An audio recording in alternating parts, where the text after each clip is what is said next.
India पर आ रही इस वक्त 72,825 शिक्षक भर्ती मामले से जुड़ी हुई बड़ी खबर। बता दें कि जिस तरह से आज 24 मार्च को 72,825 शिक्षक भर्ती की सुनवाई होनी थी और सरकार को अपना पक्ष रखना था। फिलहाल क्या कुछ ज्यादा अपडेट है, सीधे फोन लाइन से जुड़ चुके हैं इंडिया के सीतापुर के समर्थक प्रियांशु मिश्रा। तो प्रियांशु, बताएं कि आज जो है शिक्षक जो है सभी लोग निगाहें रखे थे सुप्रीम कोर्ट पर कि आखिरकार आज क्या फैसला आना है, और इसी के चलते 24 तारीख भी आ गई है। आज क्या बहस हो रही, क्या अपडेट सामने आ रही है? जी निशांत, आपको बताना चाहेंगे कि सभी को विदित है कि ये सबसे ज्यादा अगर चर्चित कोई भर्ती रही है उत्तर प्रदेश में तो 72,825 प्रशिक्षु शिक्षक भर्ती है, जो 2011 में बसपा सुप्रीमो मायावती की सरकार में निकली थी। 30 नवंबर 2011 को इसका नोटिफिकेशन जारी हुआ था और तमाम कानूनी अड़चनों के बीच जो है ये भर्ती अभी पूरी भी नहीं हो पाई थी। अभी अगर देखा जाए तो 15 साल हो रहे हैं, लेकिन ये भर्ती जो है अभी भी सुप्रीम कोर्ट में है। जो अभ्यर्थी है वो पिटिशनर बनकर अपने हक की लड़ाई लड़ रहे हैं। उनका ये कहना है कि जिनके नंबर जो है कम है वो नौकरी कर रहे हैं, जबकि जिनके नंबर ज्यादा है वो बाहर बेरोजगार घूम रहे हैं, सड़कों पर घूम रहे हैं। और इनमें से हजारों हजार अभ्यर्थी ऐसे हैं जो ओवर एज हो चुके हैं, 40 साल के ऊपर हो चुके हैं। उनके सामने जो है आर्थिक संकट है, परिवार जो है नहीं चल पा रहा है, लेकिन वो अपने हक की लड़ाई लड़ रहे हैं, ऐसा अभ्यर्थियों का कहना है। इस मामले में आपको बता दें कि पिछली सुनवाई 25 फरवरी को हुई थी और इसके बाद 27 फरवरी 2026 को एक सुनवाई हुई थी सुप्रीम कोर्ट में, जिसमें सुप्रीम कोर्ट ने कहा था कि राज्य सरकार से, जो वहां पर ऐश्वर्या भाटी हैं, एएसजी सरकारी अधिवक्ता हैं राज्य सरकार की ओर से, उनसे कहा था कि आप अपनी जो है इसके अलावा प्रमुख सचिव जो है एसीएस बेसिक शिक्षा पार्थसारथी सेन शर्मा से कहा था कि आप मुख्य सचिव और मुख्यमंत्री से बात करिए कि 16,417 अभ्यर्थियों को कैसे नौकरी दे सकते हैं। अगर आप विचार नहीं करते तो मैं स्वयं आदेश दे दूंगा इनकी नौकरी के लिए। इसके बाद जो है सरकार को इसका समय दिया गया 27 फरवरी के बाद जो है डेट, चूंकि 25 फरवरी के बाद ही डेट निशान लगा दी गई थी 24 मार्च को। तो आज जो है 24 मार्च को जस्टिस संजय करोल और जस्टिस प्रसन्ना बी बराले की बेंच में सुनवाई होनी है और 1:45 पर यह सुनवाई होगी। और उससे पहले सरकार को सुप्रीम कोर्ट में अपना जवाब दाखिल करना था, जिसके बाद 2 पन्ने जो है 2 पेज बड़ी तेजी के साथ वायरल हो रहे हैं निशांत। हालांकि इंडिया इन पेज की पुष्टि नहीं करता, लेकिन ये पेज वही बताए जा रहे हैं जो सरकार ने सुप्रीम कोर्ट में दाखिल की है निशांत। इन पेज को देख के लगता है इसमें जो कंटेंट लिखा है, जो जवाब सरकार की तरफ से दिया गया है, उसके हिसाब से ऐसा लगता है कि सरकार जो है अभ्यर्थियों को नौकरी देने के मूड में नहीं है। अब जो है अभ्यर्थियों का जो भविष्य है 16,417 अभ्यर्थियों का, वो केवल सुप्रीम कोर्ट के जो दोनों जस्टिस हैं, जस्टिस संजय करोल और जस्टिस प्रसन्ना बी बराले के पर ही टिका है। 1:45 पर अब से कुछ ही देर बाद यह सुनवाई होने वाली है और माना जा रहा है कि इस सुनवाई में कोई ऐतिहासिक निर्णय भी आ सकता है। तो यह भी हम इंडिया के दर्शकों तक पहुंचाने का काम करेंगे, लेकिन सबसे पहले बता देते हैं जो सरकार ने जवाब दाखिल किया है सुप्रीम कोर्ट में, जो एक दिन पहले दाखिल करना होता है। आज 24 मार्च है, यह 23 मार्च को सरकार ने जवाब दाखिल किया है या एफिडेविट दाखिल किया है, कुछ भी कह सकते हैं। तो हम बता देते हैं सबसे पहले जो इन्होंने जवाब दाखिल किया है उसमें ऊपर उन्होंने लिखा है 72,825 भर्ती प्रक्रिया, जिसमें कहा है कि दिनांक 25 जुलाई 2017 के फाइनल जजमेंट के बाद भी बहुत से रिट पिटीशन और अवमाननावाद पिटीशन विभिन्न न्यायालयों में योजित हुए हैं, जिनको कि डिसमिस कर दिया गया था। 25 जुलाई 2017 को डिसमिस कर दिया गया था, यह सच बात है। और वे याचिकाकर्ता संभव है कि इस प्रकरण में सर्वोच्च न्यायालय के समक्ष न आए हो। यह भी संभव है कि कई अभ्यर्थी सर्वोच्च न्यायालय के समक्ष न आए हों, परंतु अगर कोई भी रिकंसीडरेशन इन भर्तियों के विपरीत रिक्तियों के सापेक्ष पुनः किया जाता है तो इनको भी कंसीडर किया जाए, क्योंकि बाद में विभिन्न स्तरों पर और भी याचिकाएं योजित की जा सकती हैं। यह सरकार का मानना है कि अगर अभी नौकरी दे दी तो आगे और भी याचिकाएं आ सकती हैं, उन्हें भी नौकरी देनी पड़ेगी।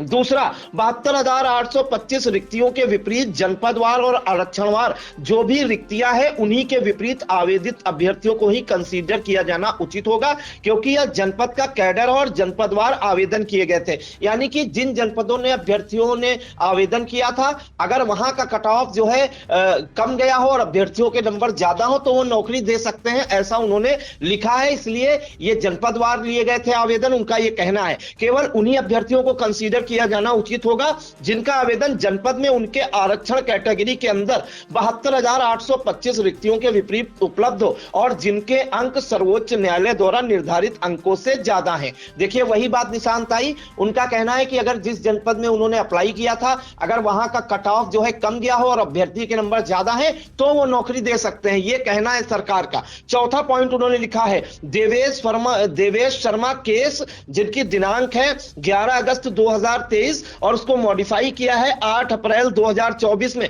प्राथमिक विद्यालयों में पढ़ाने हेतु अर्हता बीटीसी और डीएलएड रखी गई है। ऐसे में पुनः बीएड पास अभ्यर्थियों को कंसीडर किए जाना या उनका चयन किए जाने से बच्चों की शिक्षा के अधिकार पर कुप्रभाव पड़ने की संभावना है। वर्तमान में डीएलएड कोर्स फुल टाइम होता है और ऐसे में परिषदीय विद्यालयों में शैक्षिक कार्य करते हुए उनके द्वारा डीएलएड कोर्स को आप करना दुष्कर होगा, इसलिए केवल उन्हीं अभ्यर्थियों को ही कंसीडर किया जाना चाहिए जिन्होंने इस बीच डीएलएड कोर्स कर रखा हो। देखिए निशान, इन्होंने कहा है कि डीएलएड वालों को प्राथमिकता दे रहे हैं, प्राइमरी वाले पढ़ाने के लिए, प्राइमरी को जो है बीएड वाले पढ़ाने के लिए योग्य नहीं है। सरकार की मंशा साफ है।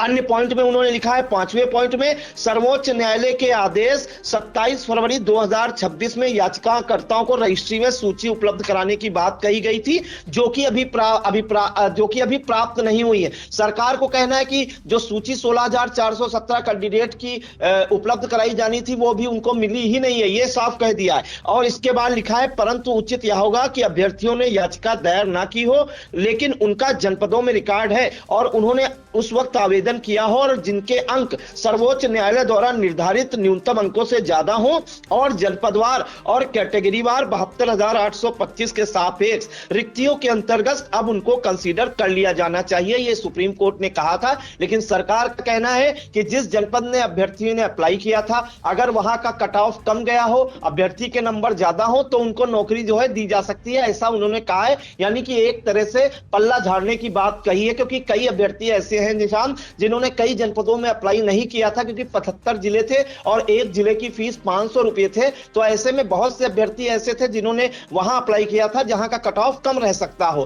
तो अगला पॉइंट इन्होंने दिया है किसी जनपद में 72,825 रिक्तियों के सापेक्ष अधिक अभ्यर्थी हैं जिनके अंक सर्वोच्च न्यायालय द्वारा निर्धारित न्यूनतम अंक से ज्यादा है तो उनके अंकों के आधार पर डिसेंडिंग ऑर्डर में भर्ती किया जाना उचित होगा। यानी कि जिस जनपद में रिक्तियां रह गई थी और कट ऑफ जो है कम गया था उनको जिनके नंबर ज्यादा हैं उनको पहले भर्ती करना चाहिए, सरकार ने कहा। अब जो पन्ना निशान जो भर्ती जो है इस वक्त चयन के संबंध में की जानी है, बहुत ही मुख्य ये पेज है जिसका सरकार ने जवाब दिया है और इस पेज को पढ़कर जो अभ्यर्थी हैं उनमें हड़कंप मचा हुआ है। अब वो भगवान भरोसे हैं। आज मंगलवार का दिन है, बालाजी महाराज और अपने इष्ट देव से प्रार्थना कर रहे हैं कि सुप्रीम कोर्ट उनके लिए भगवान बनकर आ जाएं जो दोनों जस्टिस हैं। अब देखना होगा कि क्या होगा। फिलहाल ये जो पेज में पढ़ने जा रहा हूं ये बहुत ही महत्वपूर्ण है, एक एक भी तो मैं पढ़ के बताऊंगा। एक इसमें जो डिटेल दी है उसमें कहा है वर्ष 2011 तक केवल डाइट से ही डीएलएड या बीटीसी प्रशिक्षण कार्य हो रहा था, जिसके द्वारा परिषदीय विद्यालयों में सहायक अध्यापक के पद पर चयन हेतु पर्याप्त संख्या में अभ्यर्थी नहीं उपलब्ध हो पाते थे। इनका यह कहना है कि पहले डाइट पर जो है बीटीसी और डीएलएड होता था तो पर्याप्त संख्या में जो अभ्यर्थी हैं वो उपलब्ध नहीं हो पाते थे। इसलिए इन्होंने क्या किया, इसलिए 2011 में सहायक अध्यापक के रिक्त पदों के चयन के लिए एनसीईआरटी से अनुमति प्राप्त की और उसके बाद 72,825 बीएड प्रशिक्षण प्राप्त अभ्यर्थियों को प्रशिक्षु शिक्षक के रूप में चयन किए जाने हेतु निर्णय लिया गया था। 2011 तक निजी प्रबंध तंत्रों द्वारा डीएलएड कॉलेज संचालित नहीं हो रहे थे, उस वक्त डीएलएड नहीं था। वर्ष 2011 के बाद निजी प्रबंध तंत्रों द्वारा डीएड कॉलेज संचालित किए जाने हेतु संबद्धता प्रदान की जाने लगी, यानी कि डीएलएड के कॉलेज जो है खुलने लगे, क्योंकि पहले निशांत विशिष्ट बीटीसी होता था वो डाइट से होता था। इस बार उन्होंने अगले पॉइंट में लिखा है कि वर्तमान समय में यूपी में लगभग 3100 जो है डीएलएड कॉलेज संचालित हो रहे हैं, जिसमें से 2 लाख से अधिक अभ्यर्थी प्रशिक्षण प्राप्त कर रहे हैं या डीएलएड की पढ़ाई कर रहे हैं। डीएलएड और बीएड प्रशिक्षण में पर्याप्त अंतर है। डीएलएड प्राथमिक कक्षाओं के लिए अध्यापन किए जाने वाले प्रशिक्षण है, जबकि बीएड प्रशिक्षण माध्यमिक स्तर के अध्यापन की प्रशिक्षण अर्हता है, यानी कि वो 9वें 10वें 11वें 12वें के लिए ही अप्लाई होता है, ये कहना है। दोनों ही प्रशिक्षणों की पेडागोजी और पाठ्यक्रम में भिन्नता है। इन्हीं कारण सर्वोच्च न्यायालय द्वारा बीएड को प्राइमरी के लिए उपयुक्त अर्हता नहीं माना जाता और दिनांक जो आदेश किया गया है 11 अगस्त 2023 द्वारा एनसीटीई की अधिसूचना दिनांक 28 जून 2018 को निरस्त कर दिया गया था, जिसमें बीएड अर्हता को प्राथमिक कक्षाओं के लिए मान्य किया गया था। यानी कि ये मामला है जिसमें कहा गया था कि बीएड वाले प्राइमरी को पढ़ाने के लिए मान्य नहीं है, केवल डीएलएड वाले ही प्राइमरी को पढ़ा सकते हैं और ये केस फिलहाल सुप्रीम कोर्ट में लंबित भी चल रहा है निशांत। इसके बाद उन्होंने लिखा है वर्तमान समय में प्रदेश में प्रतिवर्ष करीब 2 लाख डीएलएड अभ्यर्थी उत्तीर्ण हो चुके हैं, जो प्राथमिक कक्षाओं में सहायक अध्यापक के पद पर चयन नियुक्ति हेतु एनसीटीई की अधिसूचना 23 अगस्त 2000 द्वारा अहर है। इसलिए वर्तमान समय में बीएड प्रशिक्षण अर्हता उत्तीर्ण अभ्यर्थियों को सहायक अध्यापक के पद पर चयन या नियुक्ति का कोई औचित्य नहीं है। निशांत, आखिरी बिंदु में जो है साफ मंशा जाहिर है सरकार कह रही है कि बीएड वाले प्राइमरी के लिए मान्य नहीं है, इसलिए उनको जो है अभी नियुक्ति देना औचित्य नहीं। लेकिन सबसे बड़ा सवाल यह है निशांत, ये भर्ती 2011 की है, सुप्रीम कोर्ट में भर्ती है। उस वक्त जो अर्हता मांगी गई थी वो बीएड मांगी गई थी और जो चयन का आधार था वो टीटी अंकों के आधार पर था। तो वो ये भर्ती पुरानी है न कि नई है? नई भर्ती आप अगर निकालिए उसमें बीएड को ना कंसीडर कीजिए तो समझ में आता है। दूसरा, इन्होंने कहा है कि 2 लाख से ज्यादा जो है डीएलएड अभ्यर्थी जो है इस समय प्रशिक्षण प्राप्त कर रहे हैं और पास भी हो चुके हैं। दूसरे कहने का यह मतलब है 2018 के बाद से 8 साल हो गए हैं, सरकार ने अभी तक कोई भर्ती नहीं निकाली है, तो डीएलएड वालों का भी भला वो कहां कर रहे हैं? तो कहीं ना कहीं निशांत, ये भर्ती जो है प्रक्रिया सुप्रीम कोर्ट जो है पूरी तरीके से चाहता है, जो दोनों जस्टिस है वो चाहते हैं कि किसी तरह से अभ्यर्थियों को नौकरी दी जाए। वो बार बार सरकार से कह रहे हैं कि आप अपना जवाब लेकर आइए, लेकिन जवाब जो है सरकार द्वारा जो दिया गया है वो कहीं ना कहीं अभ्यर्थियों में हड़कंप मचाने वाला है। उनके माथे पर चिंता की लकीरें हैं, भगवान को याद कर रहे हैं कि आज जो सुनवाई हो, निर्णायक सुनवाई हो और जो दोनों जस्टिस हैं, जज हैं, वो उनके फेवर में आदेश करें। फिलहाल सरकार की मंशा साफ हो गई है। जो ये पन्ने वायरल हो रहे हैं, सरकार ने जवाब दाखिल किया है, इंडिया पुष्टि नहीं करता, लेकिन जवाब यही दाखिल हुआ है। 99% अभ्यर्थियों का दावा है और अगर यही जवाब दाखिल हुआ है तो सरकार की मंशा साफ है निशांत, सरकार जो है नौकरी देने के मूड में नहीं है। फिलहाल अभी 1:45 पर जो है जस्टिस संजय करोल और जस्टिस प्रसन्ना बी वराले की बेंच में सुनवाई होनी है और सुनवाई में क्या कुछ निकल कर आता है, इंडिया सबसे सटीक और विश्वसनीय तरीके से दर्शकों तक पहुंचाने का काम करेगा निशांत। बिल्कुल प्रियांशु, आपने सही कहा। जिस तरह से 72,825 शिक्षक भर्ती मामले को लेकर क्या सभी की निगाहें टिकी हुई हैं। अब देखना होगा कि आज मंगल का दिन है और मंगल कितना मंगल रहता है उन शिक्षक अभ्यर्थियों के लिए। फिलहाल सभी की निगाहें टिकी हुई है, फैसला होना बाकी है। तमाम जानकारी के लिए प्रियांशु आपका धन्यवाद। Every child is unique and deserves a school that truly understands their potential.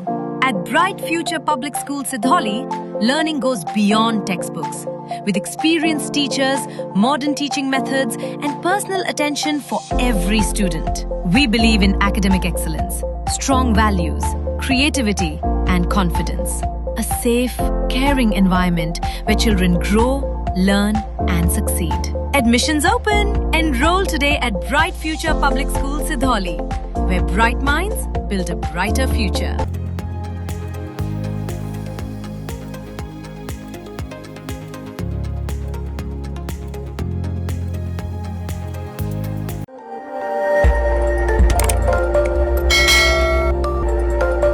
खबर आपकी, नजर हमारी। देखते रहिए आई इंडिया।